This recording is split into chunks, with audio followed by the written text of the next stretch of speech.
Chapter 18 and 19. How Hemad Pant was accepted and blessed. Stories of Mr. Sate and Mrs. Deshmukh, encouraging good thoughts to fruition.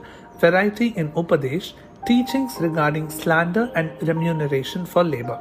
In the last two chapters, Hemad Pant described how a rich gentleman aspiring for quick Brahmagyan was treated by Baba, and now in these two chapters he describes how Hemad Pant himself was accepted and blessed by Baba, how Baba encouraged good thoughts and fructified them, and his teachings regarding self-improvement, slander and remuneration for labor. Preliminary. It is a well-known fact that the Sadguru looks first to the qualifications of his disciples and then gives them suitable instructions without unsettling their minds in the least, and leads them on towards the goal of self-realization. In this respect, some say that what the Sadguru teaches or instructs should not be divulged to others. They think that their instructions become useless if they are published. This view is not correct. The Sadguru is like a monsoon cloud. He pours down profusely, that is, scatters widely his nectar-like teachings. These we should enjoy and assimilate to our heart's content and then serve others with them without any reservation. This rule should apply not only to what he teaches in our waking state, but to the visions he gives us in our dreams. To quote an instance, Buddha Kaushik Rishi published his celebrated Ram Raksha Stotra, which he had seen in his dream. Like a loving mother forcing bitter but beneficial medicines down the throats of her children for the sake of their health, Sai Baba imparted spiritual instructions to his devotees. His method was not veiled nor secret but quite open. The devotees who followed his instructions got their object. Sadgurus like Sai Baba open our eyes of the intellect and show us the divine beauty of the self and fulfill our tender longings of devotion.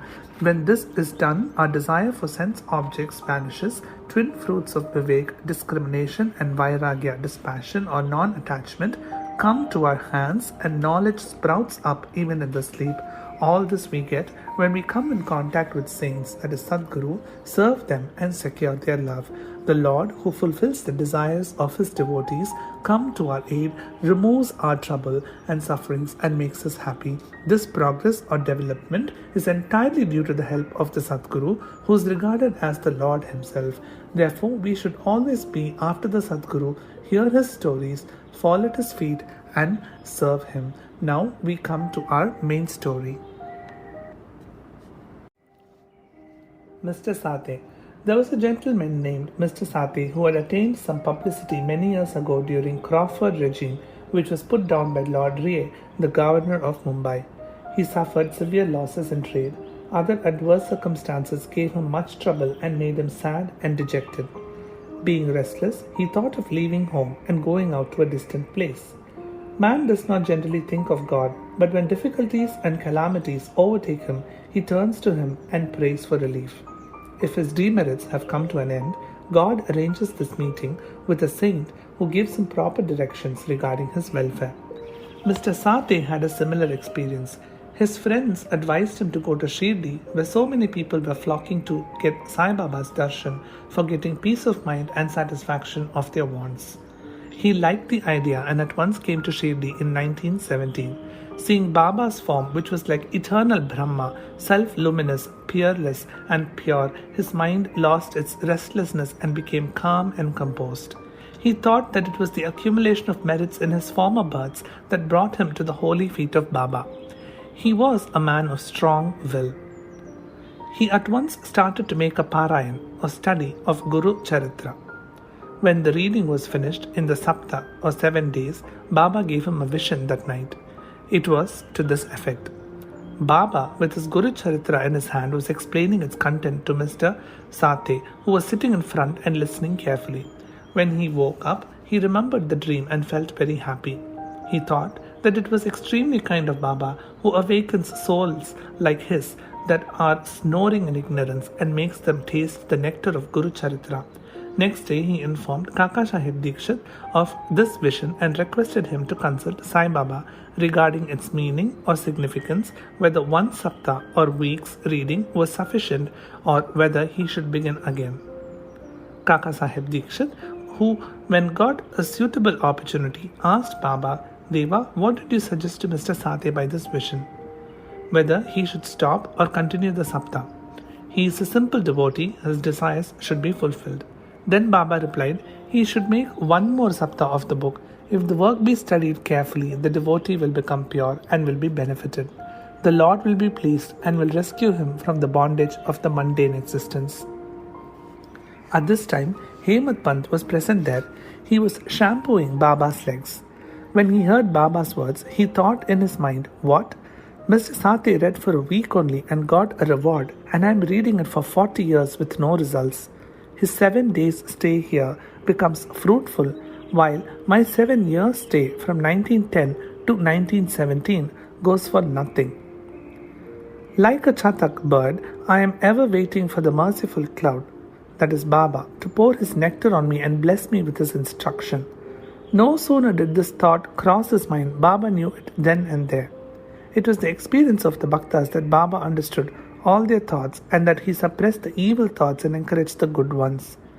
Reading Hemad Pant's mind, Baba at once asked him to get up, go to Shama or Madhavra Deshpande, get from him rupees 15 as dakshina, sit and chit-chat with him for a while and then return. Mercy dawned in Baba's mind, and so he issued this order. And who could disobey Baba's order? Hemad Pant immediately left the masjid and came to Shama's house. He had just bathed and was wearing a dhotar. He came out and asked Hemad Pant, how is it that you are here now? It seems that you have come from the masjid. Why do you look restless and dejected? Why are you alone? Please sit and rest while I shall do my worship and return. In the meanwhile, you please take pan bida, that is leaves and betel nuts. Let us then have a pleasant chat. After saying this, he went inside and Hemad Pant sat alone in the veranda. He saw in the window a well-known Marathi book named Nat Bhagavad. This is a commentary by the saint Eknath on the 11th skanda, that is chapter, of the bigger Sanskrit work, the Bhagavad. At the suggestion or recommendation of Sai Baba, Messrs. Babu Sahib Chok and Kaka Sahib Dikshit read Bhagavad Gita daily with its Marathi commentary named Bhavarta Deepika or Dhyaneshwari, a dialogue between Krishna and his friend devotee Arjun, and Nath Bhagavat, a dialogue between Krishna and his servant devotee Uddhav, and also Eknath's other big work, that is Bhavarta Ramayan. When devotees came to Baba and asked him certain questions, he sometimes answered them in part and asked them to go and listen to the readings of the above mentioned works, which are the main treatises of Bhagavad Dharma. When the devotees went and listened, they got full and satisfactory replies to their questions. Hemad Pant also used to read daily some portions of the Nath Bhagavad. That day, he did not complete the daily portion of his reading, but had left it unfinished in order to accompany certain devotees who were going to the masjid. When he took up the book from Shama's window and casually opened it, he found to his surprise that the unfinished portion opened up. He thought that Baba sent him very kindly to Shama's house for enabling him to complete his daily reading. So he went through the unfinished portion and completed it. As soon as this was over, Shama, after doing his worship, came out and the following conversation took place between them. Hemad Pant: I have come with a message from Baba. He has asked me to return with rupees 15 as dakshina from you, also to sit with you for a while and have a pleasant chit-chat and then return to the masjid with you. Shama, with surprise: I have no money to give. Take my 15 namaskars or prostrations in lieu of rupees as dakshina to Baba.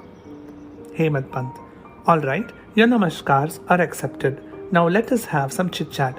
Tell me some stories and leelas of Baba which will destroy our sins. Shama: then sit here for a while. Wonderful is the sport or leela of this god, that is Baba. You know it already. I am a village rustic, while you are an enlightened citizen. You have seen some more leelas since you are coming over here. How should I describe them before you? Well, take these leaves, betel nut and chuna and have the pan bida while I go in, dress myself and come out. In a few minutes, Shama came out and sat talking with Hemad Pant. He said, the leela of this god or Baba is inscrutable. There is no end to his leelas. Who can see them? He plays or sports with his leelas. Still, he is beyond, unaffected by them. What do we rustics know? Why does not Baba himself tell stories? Why does he send learned men like you to fools like me? His ways are inconceivable. I can only say that they are not human. With this preface, Shyama added, I now remember a story which I shall relate to you. I know it personally.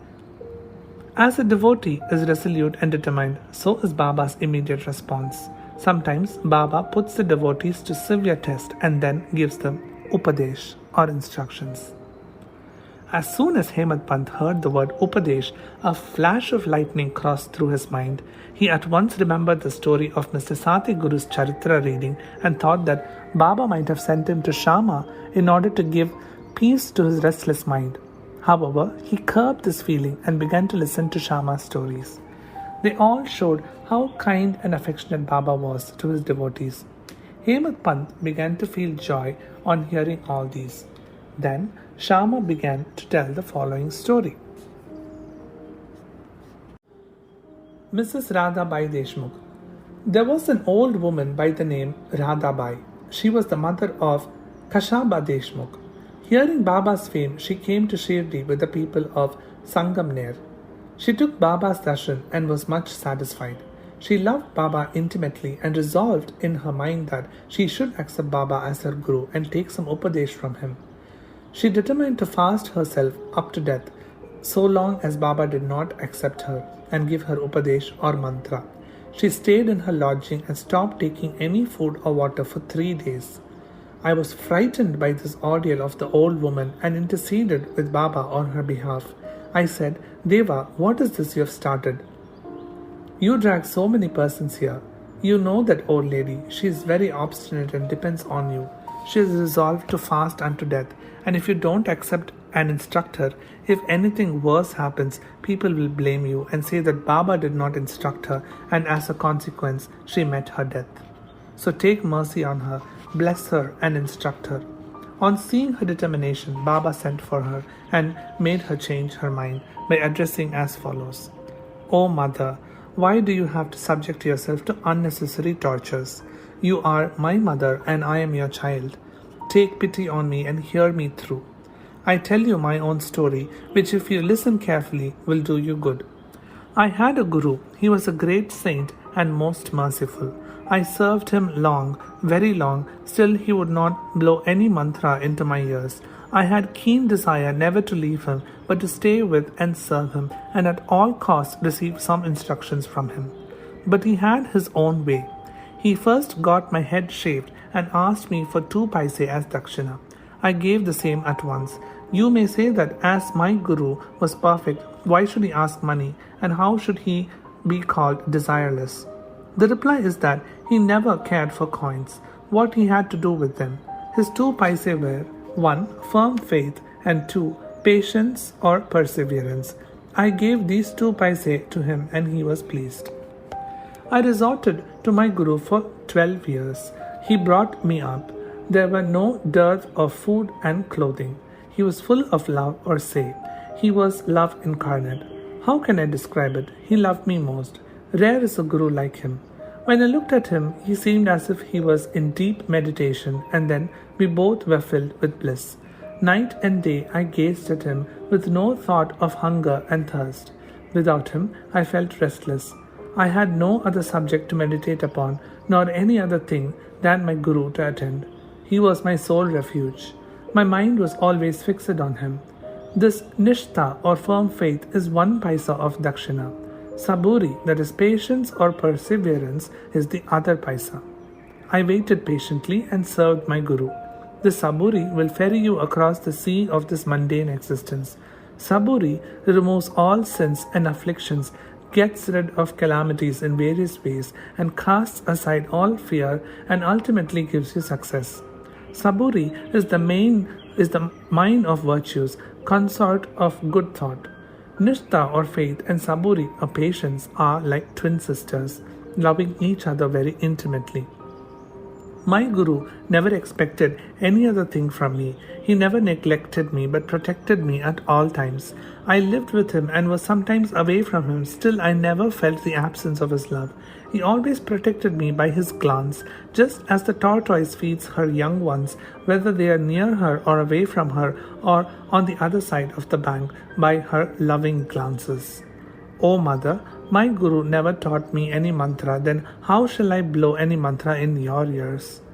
Just remember that Guru's tortoise-like loving glance gives us happiness. Do not try to get mantra or upadesh from anybody. Make me the sole object of your thoughts and actions, and you will no doubt attain Paramartha, that is the spiritual goal of life. Look at me wholeheartedly, and I, in turn, look at you. Sitting in this masjid, I speak the truth, nothing but the truth. No sadhana or proficiency in the 6 shastras is necessary. Have faith and confidence in your Guru. Believe that Guru is the sole actor or doer. Blessed is he who knows the greatness of his Guru and thinks him to be Hari, Hara and Brahma incarnate.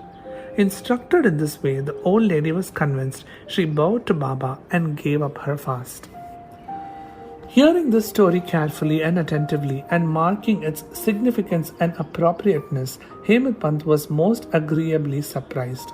On seeing this wonderful Leela of Baba, he was moved from top to toe. He was overflowing with joy. His throat was choked and he was not able to utter a single word. Shama, on seeing him in this condition, asked him, "What is the matter with you? Why are you silent?" How shall I describe the innumerable Leelas of Baba? Just at this time, the bell in the masjid began to ring, proclaiming that the noon worship and Aarti ceremony had begun. Therefore, Shama and Hemant Pant hurried to the masjid. Baba Sahib Jog had just then started the worship. Women were up in the masjid and men were standing below in the open courtyard, and they were all singing the Aarti in chorus to the accompaniment of drums. Shama went up, pulling Hemant Pant with him. He sat to the right and Hemant Pant in front of Baba. On seeing them, Baba asked Hemant Pant to give them the dakshina brought from Shama. He replied that Shama gave namaskars in lieu of rupees and that he was there in person. Baba said, "All right, now let me know whether you both had a chit-chat. If so, tell me all that you talked about." Not minding the sounds of the bells, the drum and the chorus songs, Hemant Pant was eager to tell Baba what they had talked about and started to narrate. Baba was also anxious to hear, and so he left the bolster and leaned forward. Hemant Pant said all that they had talked about was very pleasant, especially the story of the old lady was the most wonderful, and that on hearing it, he thought that his Leela was inexplicable, and under the guise of that story, he really blessed him. Baba then said, "Wonderful is the story. How were you blessed? I would like to know everything in detail from you, and so tell me all about it." Then Hemant Pant related in full the story which he had heard a little while before and which had made a lasting impression on his mind. Hearing this, Baba was much pleased and asked him, "Did the story strike you and did you catch its significance?" He replied, "Yes, Baba, the restlessness of my mind has vanished and I have got true peace and rest and come to know the true path." Then Baba spoke as follows, "My method is quite unique. Remember well this one story and it will be very useful. To get the knowledge or realization of the self, dhyan, meditation is necessary. If you practice it continuously, the vrittis or subtle thoughts will be pacified. Being quite desireless, you should meditate on God who is in all the creatures, and when the mind is concentrated, the goal will be achieved. Meditate always on my formless nature, which is knowledge incarnate, consciousness and bliss. If you cannot do this, meditate on my form from top to toe, and you see here night to day. As you go on doing this, your vrittis will be single-pointed, and the distinction between the dhyata or meditator, dhyana, act of meditation, and dhyaya, the thing meditated upon, will be lost, and the meditator will be one with consciousness and be merged in with Brahma.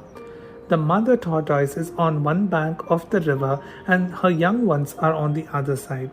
She gives neither milk nor warmth to them. Her mere loving glances give them nutrition.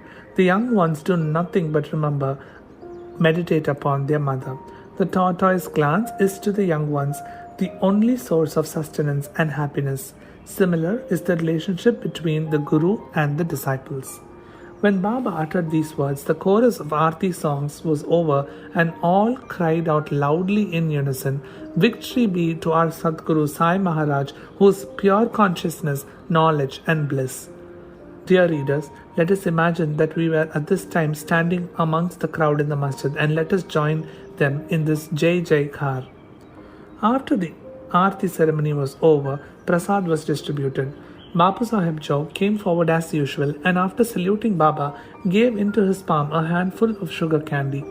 Baba pushed all this into the hands of Hemant Pant and said to him, "If you take this story to heart and remember it well, your state will be sweet as the sugar candy. All your desires will be fulfilled and you will be happy." Hemant Pant bowed down to Baba and implored, "Do favor me like this, bless and protect me always." Baba replied, "Hear the story, meditate on it and assimilate its spirit. Then you will always remember and meditate on the Lord, who will manifest himself to you." Dear readers, Hemant Pant got prasad of sugar candy, and we now get the prasad of sugar candy or nectar of this story. Let us drink it to our heart's content, meditate on it and assimilate it, and be strong and happy by Baba's grace. Amen.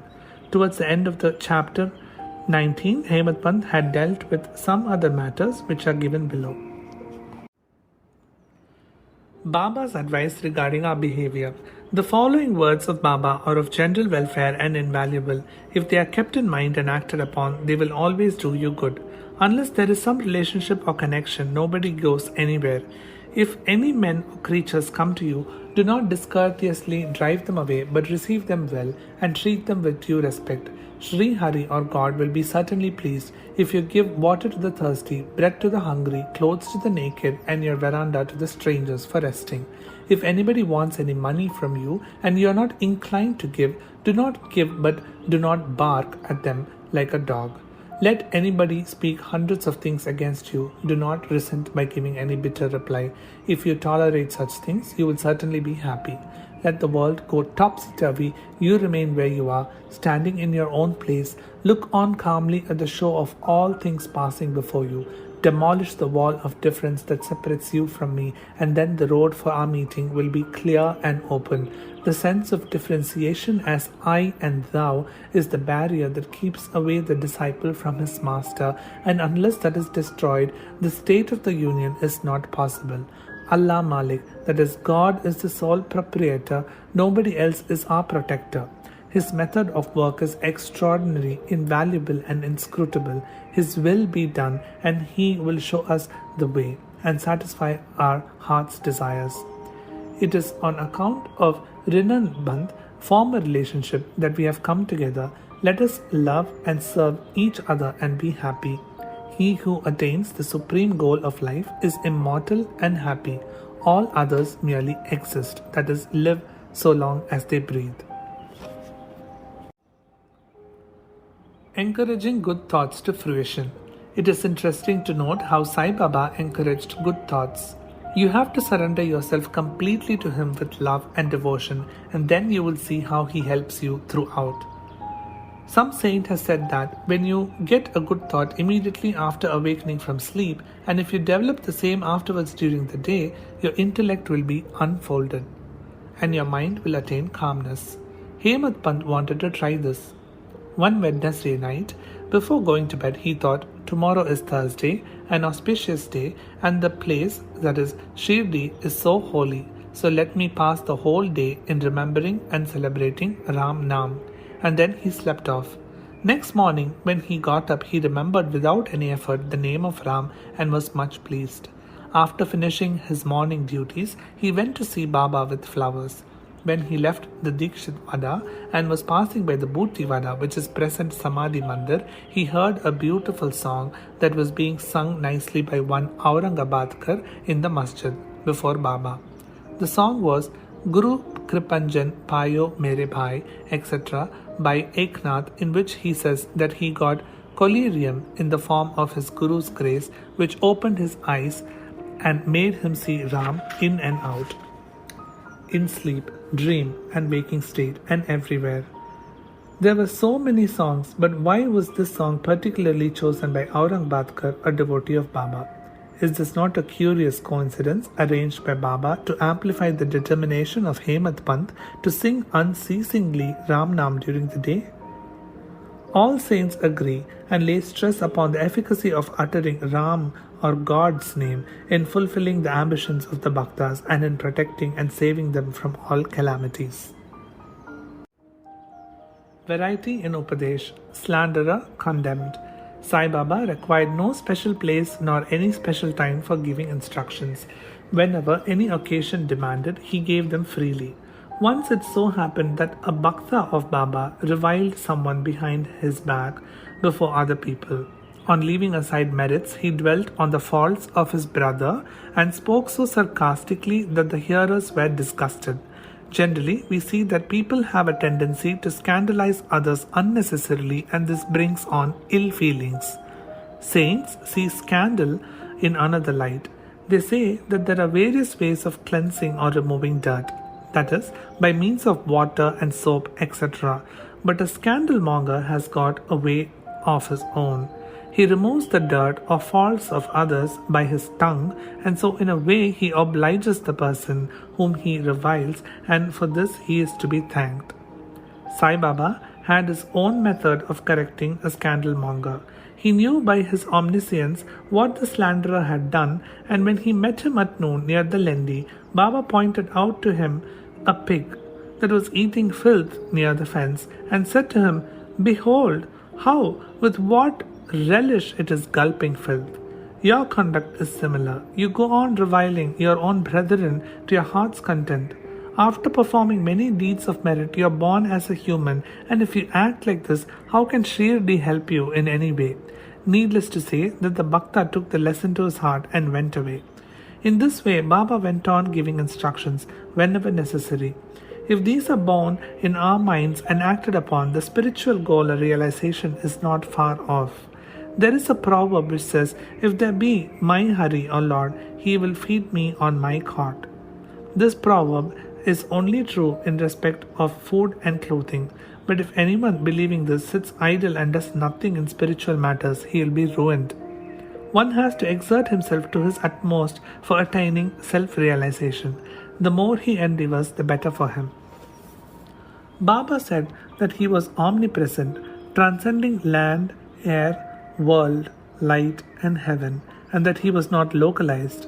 To remove the misunderstanding of those who thought that Baba was only in his form, and if any devotee meditated on him day and night with complete self-surrender, he experienced complete union with him, like sweetness and sugar, waves and sea, eye and its sight. He who wants to get rid of the cycle of births and deaths should lead a righteous life with his mind calm and composed. He should not speak harshly to anyone so as to hurt him. He should always engage himself in good actions, should do his duties and surrender himself, heart and soul, to him. He need not then be afraid of anything. He who trusts him entirely hears and expounds his Leelas and does not think of anything else and is sure to attain self-realization. Baba asked many to remember his name and to surrender to him, but to those who wanted to know who they were, "Who am I?" he advised Shravan or study and Manan or contemplation. To some, he advised remembering God's name, to others hearing his Leelas, to some worship of his feet, to others reading and studying Adhyatma Ramayan, Dhyaneshwari and other sacred scriptures. Some he made sit near his feet, some he sent to Khandoba temple, and some he advised the repetition of the 1,000 names of Vishnu, and some the study of Chanda Yoga, Upanishad and Gita. There were neither any limit nor any restriction to his instructions. He gave in person or by visions and dreams. To someone addicted to drink, he appeared in his dream, sat on his chest, pressed it and left him after he gave a promise not to touch liquor anymore. To some he explained some mantras like Gurur Brahma in dreams. To some devotees who was practicing Hatha Yoga, he sent word that he should leave off Hatha Yoga practice, sit quiet and wait, that is saburi. It is impossible to describe all his ways and methods. In ordinary worldly dealings, he set examples by his actions, one of which is given below. Remuneration for labor. One day at noon, Baba came near Radhakrishna Mai's house and said, "Bring me a ladder." Some men brought it and set it against the wall of the house as directed by Baba. He climbed up on the roof of Vaman Gondkar's house, passed over the roof of Radhakrishna Mai's house, then got down from the other corner. What object Baba had, none could know. Radhakrishna Mai was at that time shivering with malaria. It may be to drive off that fever that he may have gone up there. Immediately after getting down, Baba paid 2 rupees to the persons who bought the ladder. Somebody asked Baba why he paid so much for this. He replied, "Nobody should take the labor of others in vain. The worker should be paid his dues promptly and liberally. If the principle taught by Baba be followed, that is, if the remuneration for labor be paid promptly and satisfactorily, the laborers will turn out better and both the laborers and their employers will be profited." Bow to Sri Sai, peace be to all.